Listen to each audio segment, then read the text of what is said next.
6.2. This is on multiplying and dividing rational expressions. Okay, so remember, rational just means fractions. So it's really just going to be multiplying and dividing fractions. Now, think about it. If we were multiplying these two fractions, remember, you don't need a common denominator.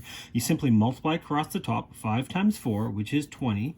And then on the bottom, 8 times 15, which is 80 and 40, which is 120. There we go. So it's 21/20.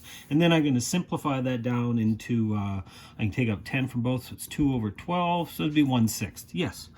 We know that there's a smarter way of doing this. Instead of multiplying out, I mean, yes, that'll work, but there might be a faster way of doing this. What a lot of people would say is, hey, I can take out 5 from both these. This becomes 1 and 3. I can take out 4 from both of these. This becomes 1 and 2. So it becomes 1 times 1, which is 1, and 2 times 3, which is 6. Hey, that was way faster. It's the same answer. Now, here's the thing. We've done a whole bunch of things here that we didn't show any work for. So that is essentially what we're doing. We're factoring a number, the 5 out of the top and bottom, and the 4 out of the top and bottom. So let me show you the steps, and then this is the way we're actually going to be doing this algebraically. Okay? So really, here's what we're doing. We're multiplying 5/8 times 4/15. Now, this is really 5 times 4 and 8 times 15, right? Because I'm multiplying 5 times 4, which is the top, 8 times 15, which is the bottom. I'm making it one big fraction. Now, really, this is 5 times 4, and the bottom is 4 times 2 times 5 times 3, right? 15 and 8.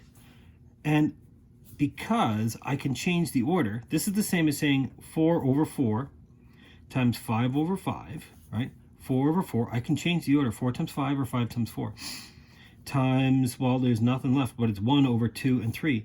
1 over 2 and 1 over 3. So really, this is the step that we're not showing. We know that we can just cancel these out. They disappear. 4 over 4 is 1. 5 over 5 becomes 1. So this is 1. So really, we don't show that step here. We know that those are going to cancel and those are going to cancel. I'm left with 2 and 3 on the bottom, which is 6, and there's nothing left on top, but there is 1 because I've divided things out. So it's 1. So it's not 0, it's 1. So the same idea over here. Let's try this one, but it's got x's and y's and all that weird stuff. We could just blindly multiply it all out. 4 times x times y times y. And 3 times x times y times 8 times x, right? We could. Now, here's the thing. Because I don't care about the order, I can change up the order. I can make this x over x. Done. I can make this y over y times y over y. Done. I can make this 4 over 8. 4 over 8. I can make it another x over another x. X over x. I could have done that as x squared and x squared. Okay, so I've used up, let's see, I've used up the x on the bottom, the 8, the y, the x. I'm left with the 3 on the bottom. And what am I left with? I've used up the 4, the x. I've used up this one. I'm left with a y. This becomes 1 times a half times 1. So this becomes 1/2 times y over 3. All right? That's the long way of showing it. This is going to become y over 6. What we've done before is we actually used our exponent rules and things. Oh, yeah, I remember things like that, right? Hang on, let's redo this. This is like saying 4x squared y squared. Whew. 3 times 4 is 24. X times x is x squared. Y, all on its own. Okay, so these are the same idea. I can do these individually. 4 over 24, which is going to be 1/6. X squared over x squared, which is 1. Y squared over y, which is y. There we go. We get 1/6 y. So it doesn't matter how you do it, but it's all based on the idea that I don't care about the order. I can switch up the order. 3 times 8. 8 doesn't have to stay over here. It could become 24 out front. So we can perform these same operations if we want to factor first. All right, that's what we did. We broke it into different factors. If you can factor first, oh yeah, that'll make your life way easier. And then we're going to look for common factors that we to divide out or cancel out. Okay, that's what we're really going to focus on. So we want to try and find things, because I'm not going to be doing this trinomial times this trinomial. If at some point you find yourself doing this, times x squared minus 4x plus 3, x squared times all 3, x times all 3, 12 times all three, you're doing it wrong, because there's a way easier way. We don't want to be multiplying. That's going to be like 9 different multiplications. No. I don't want to do that. In the same way, I didn't want to go 8 times 15 up here. Break it into its factors. Recognize this thing? This thing is a trinomial, right? Okay, so what does this become? This is a trinomial. Two numbers multiplied to 12, add up to, it's x plus 4, no, minus 4 plus 3. There we go, right? They multiply to negative 12, add up to negative 1. Divided by x squared minus 9.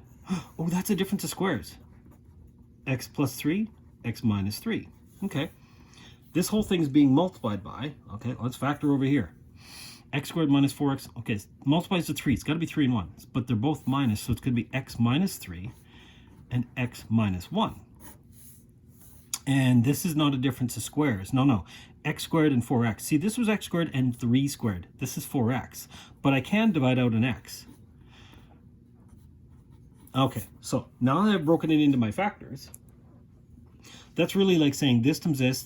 Remember, I can combine all the tops. It's one big ugly beast. So x minus 4, x plus 3, x minus 3, x minus 1. No, I'm not multiplying that out by hand. That's painful.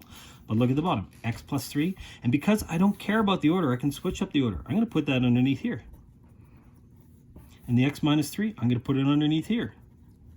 And the x minus 4, oh, I'm going to put it over here. X minus 4. Don't forget the x. Sometimes they'll write it as x minus 0. Okay, we know that. But I mean, that's just the same as just saying x, right? It's just a complicated way of saying x.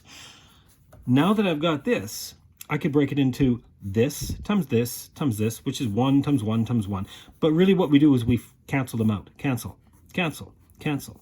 So I'm left with this, x minus 1 over x. Now, do these cancel and just become minus 1? No. If I want to factor further, right, what can I take out of both of these? Nothing. This is factored. This is factored. And they don't just cancel individually.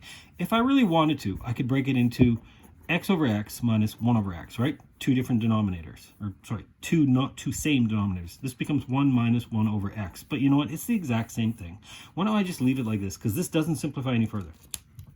Okay. Am I done? Let's see. See, this whole beast just became this, which is way easier. Oh yeah, non-permissible. So in other words, what x cannot equal. Okay, well I can see it right here in the denominator. X cannot be plus and minus 3. X is not equal to plus or minus 3, right? Plus 3 or minus 3. And also here, x cannot be 0 and x cannot be positive 4. 0 and positive 4. Those are my only restrictions. I don't care about the tops. I only look at the bottom. Denominator, denominator, denominator. So which means there's going to be 1, 2, 3, 4 different just restrictions, non-permissible values. Okay, I think that's about as far as I can go with that one. Okay, so what about if you're dividing fractions? Oh, you can. There is a way of doing it, but you know what? What's way easier, everybody usually does this, is to multiply by the reciprocal.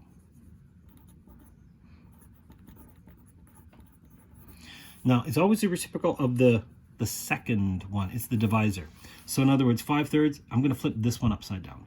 So 5/3 divided by 1/6 can be changed to 5/3 times 6 over 1, which is way easier because I know now I can just go, this is going to give me 30. I multiply straight across the top, and 3 times 1 is 3, which is going to be 10. Or wouldn't it have been easier to just say, look, divide out 3 from both of these. This becomes a 2. 5 times 2, 10. It works both ways. So if you want, if they're just numbers, sure, you can multiply them out. But if they're factors like this, yeah, I want to divide out my factors. Okay, so my first step, this whole chapter is going to be factor. I want to factor everything in this case. Because look at this. It's a trinomial, binomial, and the division, it's quotients. Yeah, this is what they're going to be. They're going to be ugly. So x squared minus 4. I know that that's x plus 2, x minus 2. The difference of squares. X squared minus 4x, not quite the same. This is an x and an, okay, I can divide out an x bracket, I'm left with x minus 4. No, these don't cancel. See, they're not the same factor. Not quite. Okay, divide by. what is this? The top becomes two numbers multiplied to negative 6, add up to 1. So x plus 3, x minus 2. The bottom is two numbers multiplied to negative 20 and add up to 1. So, hang on, plus 5 and minus 4. Okay, double check, make sure that these are right, because if I make a mistake here, it's just going to go ugly in the next few steps. Okay, I think we're good. Division means multiply by the reciprocal. Okay, so hang on, so let's do this. X plus 2, x minus 2, times x plus 5 and x minus 4.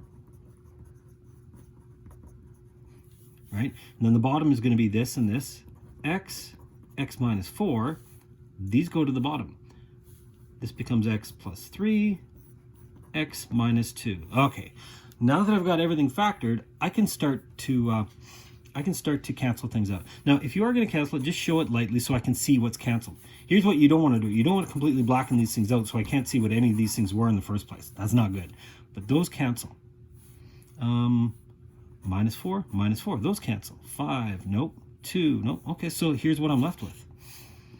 X plus 2, x plus 5, all over x and x plus 3. Okay, none of those factors are the same, so this is pretty much done. I should also state with my restrictions. X cannot equal, remember, 0, 4, negative 5, and positive 4. Well, hang on, there's more than just that. Oh, I've already said 4. I don't need to say 4 twice, do I? Here's something else.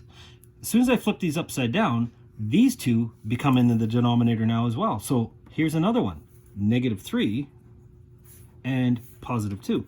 I actually have 1, 2, 3, 4. I have 5 restrictions here. Here's the reason why. If at any point this factor was in the denominator, for example, if it's right off the bat, that's a restriction. If it's in the top and that flips upside down to become in the bottom, it's still a restriction. Because if I took this and plugged it into the very, very beginning, yeah, I'd still get a problem. So in fact, whenever I'm doing division, I have to check out these are going to be restrictions and also these are going to be restrictions, both of them. Not here. No, these are on the top. Okay. Now, some people would say, is this thing done? Say, oh no, I'm going to expand this all out because this becomes x squared plus 7x plus 10 all over x squared plus 3x, right? Expand it all out, expand it all out. Big deal. Those are the exact same thing. This one's in factored form. This one's in expanded form. See, here it's factored and factored. Here it's expanded and expanded. These are the identical answer. It doesn't matter. If you want to leave them in factored form, great, go for it. In fact, that's a smarter way because this way you can check, yeah, nothing else is going to cancel. Whereas here, I'm not sure if things are, oh, but I can cancel. No, you can never cancel individually. Please don't do this. That doesn't work. So there's no sense in multiplying it all out. Leave it in factored form, I guess, is a better form because you can see what the factors are. Okay. But yeah, and by all means, please don't do this. Some people do all their factoring and then that cancels with that and then that cancels. And you know what? I have no idea what was here. I can't see that. So just a light stroke, or some people just underline it. It's gone, right? Please don't do this because I have no idea what you had here. Okay, let's do another one here. So c squared minus 6c minus 7, c squared minus, okay, I can see some of these things, difference of squares. Factor out of c. Let's do this. Okay, so trinomials. You'll notice a lot of these trinomials are ones, right? So they're easy ones that you can do in your head. Two numbers multiplied to negative 7, so it's going to be minus 7 and plus 1 because that adds up to 6. And it's going to be c and c. Divided by c plus 7, c minus 7. Done. Divide by, I'm going to go times and I'm going to switch it right now. So this is going to go onto the bottom. So this is c plus 7, c plus 1. Hang on, is that right? They multiply to 7 and they add up to 8. Yes, that's true. And here, I can factor out a 7. No, I can factor out c. c bracket 7 plus c. It's kind of backwards. But there's a c plus 7 here. Are these the same? They are. That will cancel with that. C minus 7 will cancel with C minus 7. C plus 1 will cancel with C plus 1. I'm left with C plus 7 on the bottom. And on the top, I'm just left with C. Done. That's about as far as I can go. Okay, hang on. I do have my restrictions. What can C not equal? Plus or minus 7. I know that. -1. And, oh, this was division, which means this, which ended up in the top, was originally the bottom. Ah, so this is really c minus 0. If c was 0, this would give me, so 0. I also get that restriction. I get another one as well. So in this case, the order didn't matter. 7 plus c, c plus 7, right? So if I'm doing 5 plus 3, 3 plus 5, I don't care about the order. This is the same as 5 plus, no, hang on, x plus 5 is the same as 5 plus x. Who cares? They're identical. They are the exact same. But if I'm subtracting 5 minus 3, 3 minus 5, oh, it does make the difference. So this is equal to negative of x minus 5. Think about it. If I was to expand this out, I'd get negative x minus minus and plus 5. It's just that the plus 5 is put first, right? So if you have them in the wrong order and it's a subtraction, you have to factor out a -1. You need to show that step because you can't cancel it until it's the exact same binomial. However, in this case, x plus 5, 5 plus x, we know that they're the exact same. Okay, one last one. Simplify and give the non-permissible values. Look at this beast. A trinomial divided by a binomial divided by a binomial divided by 6 times 3 minus 2m times, okay, factor everything. So two numbers that multiply to give me -30 and add up to 7. Okay, so I'm going to do this on the side. 2m squared, they multiply to -30 and add up to 7. It's got to be 10 and 3 minus 10m plus 3 minus 15. Sorry, m. So I'm just doing this on the side. I can take out 2m from both of these, and I get m minus 5. I can take out 3 from both of these, plus 3, and I get m minus 5. There we go, m minus 5. So m minus 5 is one of my factors. 2m plus 3 is the other one. Okay, so the first one's factored. Divided by, this is not a difference of squares. No, no, no. But I can divide out 2, and I can also divide out m. Divide out your 2m, bracket. Divide it out. I'm left with m minus 10m divided by 5. Hey, sweet. I know those are going to cancel. Divide by, I'm going to change that into times. 6 over, flip this thing upside down. Nothing divides out of these two, but I recognize that's 2 squared and that's 3 squared. This is a difference of squares, right? 2m being squared minus 3 being squared. So that's 2m plus 3, 2m minus 3. Okay, so that's done. Times 3 minus 2m. 3 minus 2, hang on, it looks weird. There it is, see? It's the exact same one, but it's backwards. Let's factor that out right now. I want to change the order, so it's really -1 times 2m minus 3. See? If I switch the order, 3 goes there, 2m goes here. Yeah, because it's the same thing. Multiply it in, you get -2m and negative, positive 3. Now that these are the same, they will cancel. So will these. What else? Is that it? 2m, I don't have, but I get 6 times 2m plus 3. 6 times 2m plus 3. On the bottom, I'm left with 2m. Gone. Oh, I got 2. Oh, the 2m plus 3. These cancel as well. 2m plus 3. Maybe I'll do it in 2 steps. Now these cancel. Okay, so what am I left? 6 over 2m. 6 over 2m, which is really 3 over m. Oops, I forgot about this negative. It's really negative times 6. Okay, cool. We'll just do this. Negative. Okay, hang on. Is that right? These cancel. Yeah, I could have canceled these here, and I'd just be left with -6 over 2m, which is what I got. There it is. This is the simplified version. That's way simplified. Way down here.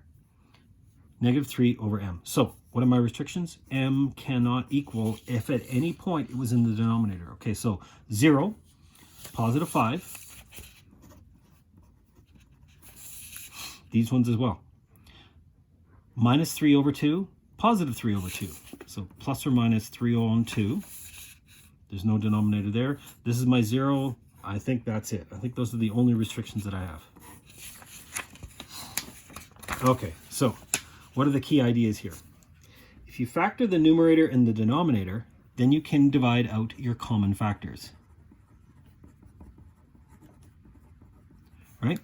So for example, the 2m plus 3, the 2m plus 3, those are common, so I can cancel them out. The reason there is because I can change this into 6 over 2m times 2m plus 3 over 2m plus 3. I know that that's just 1. They cancel. So it just turns into this. It simplifies. I want to convert my division into multiplication by multiplying by the divisor's reciprocal. That means the second one, the divisor's reciprocal. It's always the second one. It's never the first one. I can't even imagine a question where you would turn the first one upside down. So no denominator can be 0. So for example, if you have a over b divided by c over d, right, which we know is going to become a over b times d over c, the non-permissible values, whatever's in the denominator, b cannot equal 0. Same thing with d. d cannot equal 0. On b, oh, c, this one that was up top here, if I'm dividing both the top and bottom, because this was originally in the denominator, and then this one becomes in the denominator. So I get c is not equal to 0. I get 3 different restrictions. Not just these two, I get this one as well. So that's one thing to keep out for. Okay, so the second part, and yep, this is a lot of work, but luckily this is it for this week. This is the second assignment to go along. Good luck with this.